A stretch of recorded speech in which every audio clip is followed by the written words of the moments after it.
Hello dear student, welcome to our channel. आज के इस वीडियो में हम बात करने वाले हैं कक्षा 10 विज्ञान। और विज्ञान में हमारा चैप्टर 2 है मानव तंत्र यानी ह्यूमन सिस्टम। इस चैप्टर की यदि हम बात करें तो ये चैप्टर काफ़ी बड़ा है और इस चैप्टर को हम 3 या 4 पार्ट में कंप्लीट करेंगे। आज के इस वीडियो में हम पार्ट फर्स्ट के बारे में ही डिस्कस करेंगे और पार्ट फर्स्ट में हम मानव पाचन तंत्र और श्वसन तंत्र ही पढ़ेंगे, जिसमें हम इम्पोर्टेंट क्वेश्चन और परीक्षा की दृष्टि से जो महत्वपूर्ण प्रश्न हैं जिनको आप नोट्स के साथ, ये नोट्स हैं एक तरीके से जिनको आप साथ साथ में लिख भी सकते हैं। और यदि इस चैप्टर की हम बात करें तो ये चैप्टर आपके टोटल 6 का है, यानी 6 मार्क्स के क्वेश्चन आपके इस चैप्टर से आपके एग्जाम में पूछे जाते हैं। और इस अध्याय से एग्जाम में 3 क्वेश्चन आते हैं। अब 3 क्वेश्चन आते हैं, एक क्वेश्चन आता है आपके 1 नंबर का, और दूसरा क्वेश्चन आता है 2 नंबर का, और तीसरा क्वेश्चन आता है आपके 3 नंबर का। यानी 3 क्वेश्चन पूछे जाते हैं और टोटल ये आपके 6 मार्क्स का है। तो सबसे पहले हम पाचन तंत्र के बारे में डिस्कस करेंगे कि पाचन तंत्र क्या होता है और इसके जो प्रमुख भाग हैं, इसके जो अंग हैं, उनके बारे में हम बात करेंगे। तो सबसे पहले है पाचन तंत्र। अब पाचन तंत्र क्या होता है, यानी भोजन के विभिन्न घटक हैं। भोजन के विभिन्न घटक हैं, कार्बोहाइड्रेट, प्रोटीन है, वसा है, विटामिन है, खनिज लवण है और जल है। ये सब क्या है, भोजन के घटक हैं। और भोजन के जटिल, दीर्घ और अघुलनशील अणुओं को पाचक एंजाइमों की मदद से अवशोषण योग्य सरल, छोटे और घुलनशील अणुओं में बदलना क्या कहलाता है, पाचन कहलाता है।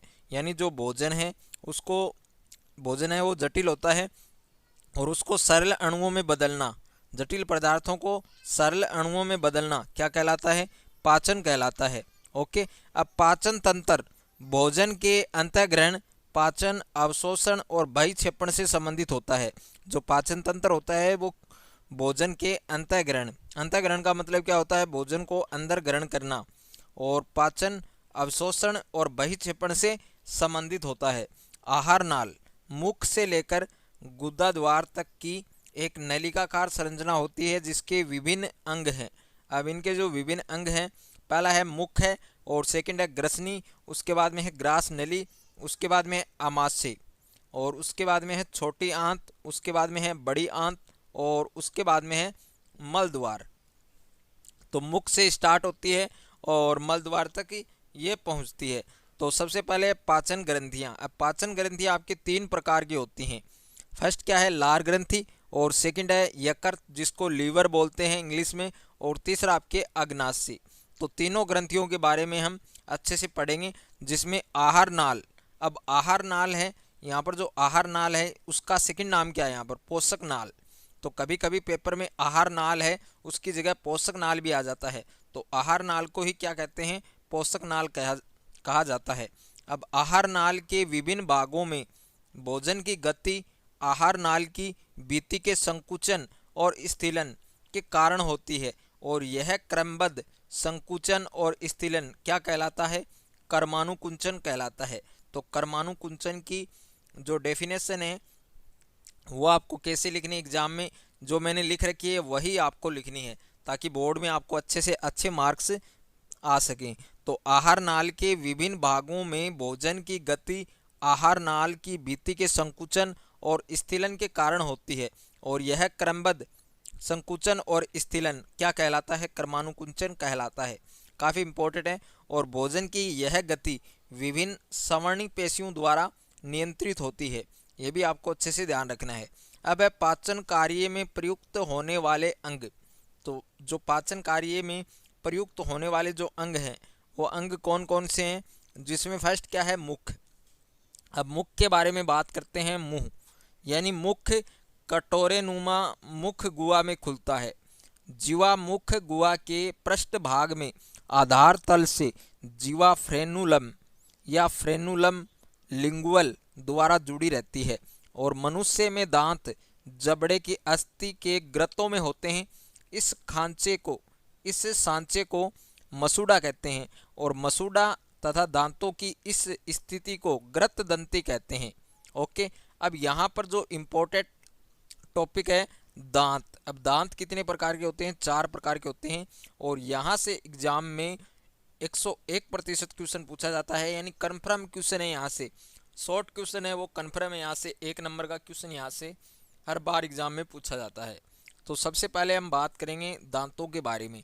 तो दांत 4 प्रकार के होते हैं। पहला क्या है कृंतक, दूसरा क्या है रदनक, और तीसरा क्या आपके अर्घ चौवर्णक, और चौथा क्या आपके चौवर्णक। तो 4 दांत हैं, 4 दांतों के बारे में आप पढ़ लीजिए ताकि यहाँ से आपको बेनिफिट हो सके, अच्छा बेनिफिट हो सके। 1 नंबर का क्वेश्चन आता है आपके एग्जाम में। तो कृंतक की बात करें तो ये सबसे आगे के दांत होते हैं जो कुतरने और काटने का कार्य करते हैं, और ये 6 माह की उम्र में निकलते हैं। ओके, ये सबसे आगे के दांत होते हैं जो कुतरने और काटने का कार्य करते हैं, और ये 6 माह की उम्र में निकलते हैं। अब यहाँ से क्वेश्चन किस तरीके से आएगा कि जो कुतरने और काटने का कार्य कौन से दांत करते हैं, तो आपका आंसर क्या आएगा कृंतक। और 6 माह की उम्र में निकलने वाले दांतों के नाम बताइए, तो कृंतक। ओके, उसके बाद में है सेकंड रदनक। ये दांत भोजन को चीरने फाड़ने का कार्य करते हैं। तो भोजन को चीरने फाड़ने का कार्य कौन सा दांत करता है, रदनक। और ये कब निकलते हैं, 16 से 20 माह की उम्र में निकलते हैं। और प्रत्येक जबड़े में 2-2 होते हैं। इनकी जो संख्या होती है प्रत्येक जबड़े में 2-2 होती है। और मांसाहारी जो पशु हैं उनमें ये ज़्यादा विकसित होते हैं। जो मांस खाते हैं, मांस खाने वाले जो पशु हैं उनमें ये ज़्यादा विकसित होते हैं। उसके बाद में थर्ड आपके अर्घ चौवर्णक। ये भोजन को चबाने में सहायक होते हैं, और प्रत्येक जबड़े में 4-4 पाए जाते हैं। प्रत्येक जबड़े में इनकी संख्या क्या होती है, 4-4। और ये भोजन को चबाने में हेल्प करते हैं, और ये 10 से 11 वर्ष की उम्र में पूर्ण रूप से विकसित होते हैं। उसके बाद में है चौवर्णक।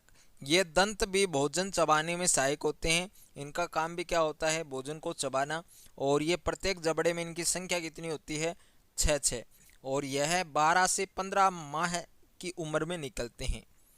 उसके बाद में से सेकंड भाग है, भोजन का जो पाचन है उसमें भाग लेने वाला जो सेकंड भाग है, सेकंड अंग है ग्रसनी। अब ग्रसनी का क्या कार्य है, तो मुख गुहा का पिछला भाग कुप्पी नुमा या फ्लास्क के आकार की ग्रसनी से खुलता है, और यह आहार नाल व श्वसन मार्ग का साझा पथ बनाता है। अब ग्रसनी के 3 भाग होते हैं, नासा ग्रसनी, मुख ग्रसनी और कंठ ग्रसनी। ग्रसनी में भोजन गांठी द्वार के ऊपर से गुजरता है, और यहाँ उपस्थित एक कार्टिलेज का ढक्कन, गांठी ढक्कन, खाना निगलते समय गांठी द्वार को बंद कर उसका ग्रास नली के मुख में जाना सुनिश्चित करता है। और उसके बाद में है तीसरा आपके ग्रास नली। अगर आपका मैथ, फिजिक्स, केमिस्ट्री और बायोलॉजी के किसी क्वेश्चन में डाउट है तो आपको उस क्वेश्चन का फोटो खींचकर उसको क्रॉप करके सेंड करना है। तुरंत वीडियो सॉल्यूशन के साथ आपको आपका आंसर मिल जाएगा। और आप class 6 to 12 NEET, IIT, JEE mains और एडवांस की भी तैयारी कर सकते हैं। तो अभी डिस्क्रिप्शन में जाइए और डाउटनेट के इस एप्लीकेशन को डाउनलोड कीजिए। डाउट हो तो डाउटनेट करो। आप 8400 400 400 इस नंबर पर भी आप अपने क्वेश्चन का फोटो क्रॉप करके सेंड कर सकते हैं। वहां पर भी आपको आपके क्वेश्चन का आंसर वीडियो सॉल्यूशन के साथ मिल जाएगा।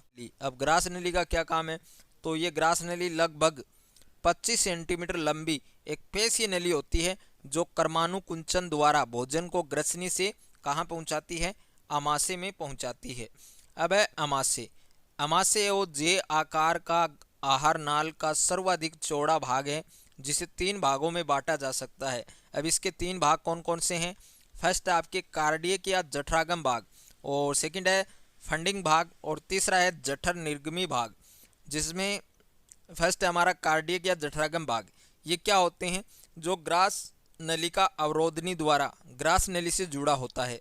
और जो फंडिक भाग होता है वो अमाशय के बीच का भाग होता है। और जठर निर्गमी भाग होता है, ये सबसे निचला भाग होता है जो जठर निर्गमीय अवरोधिनी द्वारा ग्रसनी से खुलता है, ग्रसनी में खुलता है। उसके बाद में है 5 नंबर पर छोटी आंत। अब छोटी आंत का क्या काम है, तो 7 मीटर लंबा नलिकाकार भाग जिसमें भोजन का सर्वाधिक पाचन व अवशोषण होता है। तो भोजन का सर्वाधिक पाचन और अवशोषण किस अंग में होता है, छोटी आंत में होता है। और इसके प्रमुख 3 भाग हैं, ग्रहणी पीत जिसमें अग्नाशयी नलिका आंत के इसी प्रथम भाग में खुलती है, और अर्घ सुधांतर इसकी आंत्र कोशिका अवशोषण में सहायक होती है। और जो सुधांत्र होता है वह आंतर में यानी आंत में अवशोषण करने वाला अंतिम भाग माना जाता है। उसके बाद में है बड़ी आंत। अब बड़ी आंत का क्या कार्य है, तो छोटी आंत से चौड़ा भाग जो 3 भागों में विभाजित होता है, ऐदांतर या अंधनाल, और दूसरा है बृहदांतर, आरोही, अनुप्रस्थ, अवरोही, सिग्माइड भागों में विभाजित होता है, और मलाशय ये अपच अपशिष्ट के बहिक्षेपण से संबंधित भाग होता है। अब पाचन ग्रंथियां जो 3 प्रकार की होती हैं, लार ग्रंथि, यकृत, अग्नाशय। तो सबसे पहले क्या है, लार ग्रंथि। 3 जोड़े कर्णपूर्ण ग्रंथि, अधोजम, अधोजीवा, लार सिरमी तरल है जिसमें स्टार्च पाचक एंजाइम कौन सा होता है, टाइलिन। और सेकंड है अग्नाशय। बहिस्रावी भाग अग्नाशयी रस का स्त्राव करता है और इसके क्षारीय माध्यम में कार्य करने वाले एंजाइम प्रोटीन, वसा और कार्बोहाइड्रेट के पाचन में मदद करते हैं। और उसके बाद में है लीवर, सबसे बड़ी ग्रंथि जो पीत का निर्माण करती है। पित्ताशय में संग्रहित पीत वसा के पायसीकरण और एंजाइमों के लिए क्षारीय माध्यम बनाने का कार्य करते हैं। उसके बाद में है भोजन का पाचन। अब भोजन का पाचन किस प्रकार से होता है, तो वो भी आप अच्छे से जान लीजिए, यहाँ से भी क्वेश्चन पूछ सकता है कि भोजन का पाचन किस प्रकार से होता है। तो पाचन एक यांत्रिक और रासायनिक क्रिया है। मुख गुहा में लार द्वारा भोजन की 30% स्टार्च का पाचन माल्टोज में होता है और अमाशय के जठर रस में म्यूकस, प्री एंजाइम, पेप्सिनोजन और HCl अम्ल पाए जाते हैं। और म्यूकस का स्त्राव ग्रीवा कोशिकाओं द्वारा होता है। तो म्यूकस का स्त्राव किस कोशिकाओं द्वारा होता है, ग्रीवा कोशिकाओं द्वारा। और नवजात तत्वों के अमाशय से स्त्रावी रेनिन एंजाइम दुग्ध प्रोटीन के पाचन में सहायक होते हैं।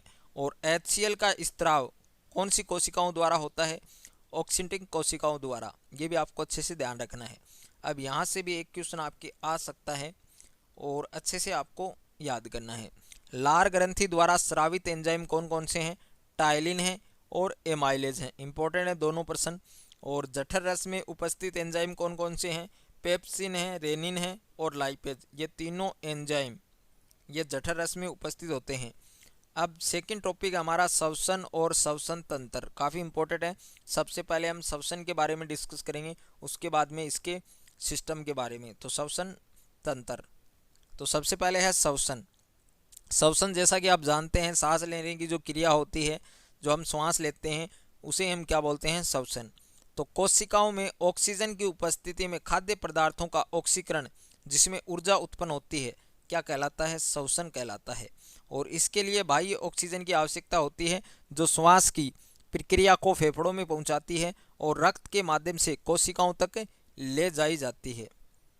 अब है मानव श्वसन तंत्र। मानव में मुख्य रूप से श्वसन तंत्र को 3 भागों में बांटा गया है। पहला है ऊपरी श्वसन तंत्र, दूसरा है निचला श्वसन तंत्र और तीसरा है श्वसन मांसपेशियां। तो सबसे पहले ऊपरी श्वसन तंत्र, यानी ऊपरी श्वसन तंत्र क्या होता है, तो इसमें नासा छिद्र, नासिका गुहा, ग्रसनी और स्वर यंत्र शामिल हैं। गांठी ढक्कन श्वास नली और आहार नली के बीच स्विच का कार्य करता है। जो गांठी ढक्कन होता है वो श्वास नली और आहार नली के बीच किसका कार्य करता है, स्विच का कार्य करता है। स्वर यंत्र में स्वर रज्जु आवाज पैदा करने का कार्य करता है। और जो निचला श्वसन तंत्र है वो किस तरीके से काम करता है, तो इसमें श्वास नली, श्वसनी, श्वसनिका और फेफड़े शामिल होते हैं। श्वास नली को उपास्थि के छल्ले हमेशा खुले रखते हैं और वक्ष गुहा में पहुंचकर श्वास नली बाईं और दाईं श्वसनी में बढ़ जाती है और प्रत्येक श्वसनी द्वितीयक और तृतीयक शाखाओं में बंटकर अंत में क्या बनाती है, श्वसनिका बनाती है। उसके बाद में है श्वसन मांसपेशियां। इनका क्या काम है और ये कैसे अपना काम करते हैं, तो तनपुट या डायफ्राम वक्ष गुहा को उदर गुहा से अलग करता है और इसके संकुचन से वक्ष गुहा का आकार बढ़ता है और वायु नासिका के रास्ते फेफड़ों में प्रवेश कर जाती है। अब डायफ्राम के स्थिलन से वायु फेफड़ों से बाहर निकल जाती है और फेफड़ों में वायु के आवागमन में डायफ्राम के अलावा इंटरकोस्टल पेशियां भी मदद करती हैं। अब श्वसन का क्रिया विज्ञान, श्वसन का क्रिया विज्ञान किसे कहते हैं, तो वास्तविक श्वसन एक जैव रासायनिक क्रिया है। श्वसन की सांस लेने की प्रक्रिया की यांत्रिकी में वायु संचालन के लिए वायुमंडल और कुपिका के मध्य ऋणात्मक दबाव प्रवणता और मध्य पटल के संकुचन का प्रयोग होता है। गैसों का आदान प्रदान दो स्थानों पर संपन्न होता है। पहला है बाह्य श्वसन और दूसरा है आंतरिक श्वसन। बाह्य श्वसन क्या होता है? गैसों का आदान प्रदान वायु से भरी कुपिका और केशिकाओं के रक्त के बीच गैसों के आंशिक दबाव के अंतर के कारण होता है। और सेकंड है आंतरिक श्वसन। अब आंतरिक श्वसन क्या होता है? इसमें गैसों का विनिमय कोशिकाओं में प्रवाहित रक्त और ऊतकों के मध्य विसरण द्वारा होता है। और इम्पोर्टेड क्वेश्चन है जो आपके 2 क्वेश्चन मैंने इम्पोर्टेड लिए हैं, जो टॉपिक आपने अभी पढ़े हैं उन टॉपिक से रिलेटिव क्वेश्चन है जो आपके एग्जाम में आ सकते हैं। जिसमें पहला क्वेश्चन क्या है? भोजन का सर्वाधिक पाचन और अवशोषण पाचन तंत्र के किस भाग में होता है, उसका नाम लिखिए। तो आपका आंसर क्या आएगा? छोटी आंत। वेरी वेरी इंपॉर्टेंट क्वेश्चन है। और सेकंड है कौन से दांत भोजन को चीरने फाड़ने का काम करते हैं? तो कौन से दांत हैं जो भोजन को चीरने और फाड़ने का काम करते हैं? तो कौन से दांत है? आपका आंसर होगा रदनक। ओके। और वीडियो आपको अच्छा लगे तो वीडियो को लाइक करें, दोस्तों के साथ शेयर करें। और जो सेकंड पार्ट है इस चैप्टर का वो जल्दी ही अपलोड होगा। और सभी बच्चों को कमेंट में जय माता दी जरूर लिखना है।